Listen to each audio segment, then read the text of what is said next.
or I guess based on experience, and I think the same thing for you too. It's like, yes, be selfish, but also don't be afraid to job hop. And us having Asian parents, it's like, no, you should stay, you should get pension and everything, right? 1000%. Do you know how bad my mom yelled at me when I told her I was leaving JP Morgan?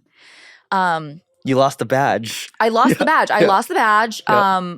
And so we were talking, before the show started, about how I am a native Shanghainese speaker, which is essentially a dialect of Mandarin. Yeah. There's a phrase that all of her Asian auntie friends said to her about my getting to work there. Basically, if you want to work at a company like that, long ke. So essentially, you have to crack your head open. So like you have to basically crack your head open to work somewhere like that, meaning it's hyper competitive. It's so hard to get a job there. It's grueling physically, emotionally, mentally. Yeah. And it was like a point of pride that I had that type of grit and other people couldn't do it. So my leaving, in a sense, was not only a failure because I couldn't hack it, because people love to say that I couldn't hack it. Mm-hmm. Sorry. And two, it felt like all of the investments my parents had put into me for, 2 decades, they felt like they had wasted.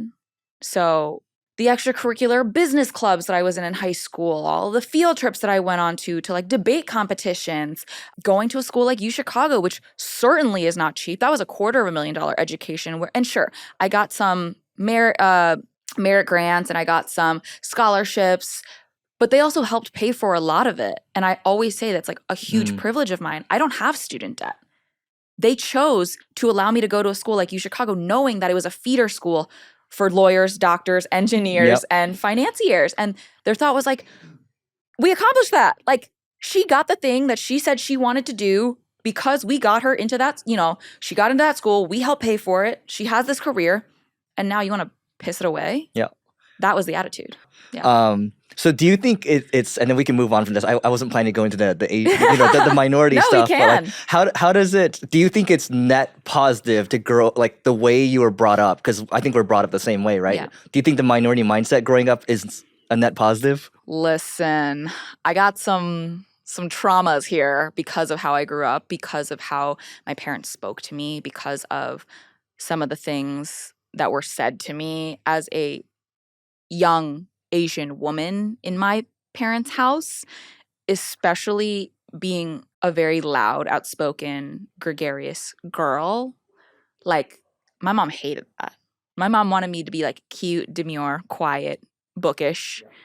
And I'm like, on the Richter scale, like I'm always like 8,000. I think ultimately looking back, I really appreciate the work ethic, the value system, and the love my parents provided me. They show it in really weird ways. My family certainly is not the I love you family, but my parents would do anything for me. My parents would go hungry so I could eat. And what is better than that? And, I credit a lot of my ability to have done my time on Wall Street, to then go to a company where I could out-hustle everybody else sitting next to me, to now run my own business, probably put in more hours than I put in on Wall Street, and find fulfillment and ground myself because of the work ethic I saw in them. And also, there was a lot of like laughter and joy in my home. And ultimately, I think it was net positive. Got it. Yeah. I love that. So you're going to be a tiger mom? Listen, yeah, probably. I wanted to try and like be like, no, like it's going to be different. Like, I think there'll be things that I say to my kids differently. Like, I don't know if your mom does this because you're like a dude, but like every time I go home, it's always, ooh, you've put on weight. Oh, yep. It's always, but why aren't you eating enough at dinner? I'm like, okay, which one is it? Yep. It's always, put on a sweater. You're going to be cold. Or look at so-and-so. Look at what they're doing. Look at so-and-so. What are they doing? Like, just so you know, like this person's like son bought them a Cartier bracelet. I'm like, do you want one? I'll get you one. Like, and whatever. But like, I think my parents did a good job at a foundational level. the foundational love and family nurturing I got was great.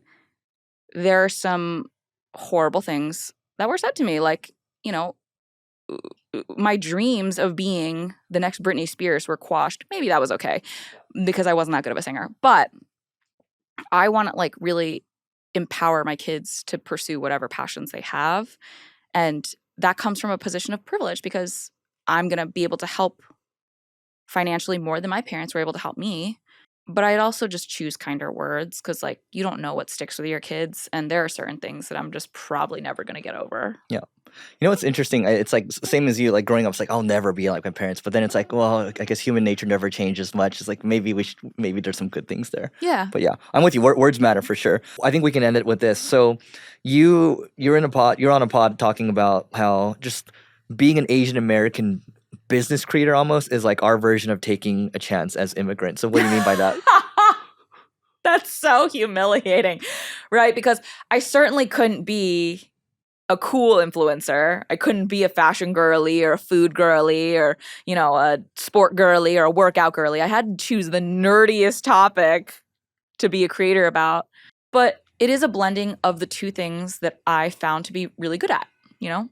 My personal finance piece from Wall Street. At BuzzFeed, I was working in the tech, media, like entertainment, digital space. And then I just jammed those things together. Yeah. And that's what I do for a living now. So, yeah, is it a little nerdy? Sure. And did I get made fun of when I first started doing it? Of course. And people laughed at me. Nobody laughed when they found out how much my business made last year. Nobody laughed. I love that. And I think it's like, look, our parents took a chance coming here and, you know, they might have like $10 in their pocket or whatever, but it's like, this is our chance to say, hey, like, we don't need to go down the traditional path, right? Yeah. My parents, when I left JP Morgan, obviously, we talked about this, argued with them, we're not supportive. When I actually quit my full-time job to take Your Rich BFF full-time, I was so scared to tell them. And they were like, okay, well, you know what you're doing. Like, you've shown that you can make money doing this. Like, we trust you. And I was like, who are you? What have you done with my parents? Like, my parents have been kidnapped. I need to call the police. Yeah. Like, I was so confused. And now, you know, my mom's always like, how's the business going? And like, I always tell her it's good. Yeah. And I think she's really proud of me. Yeah. It's the American dream. It's my American dream, right? My grandparents lived under communist China rule.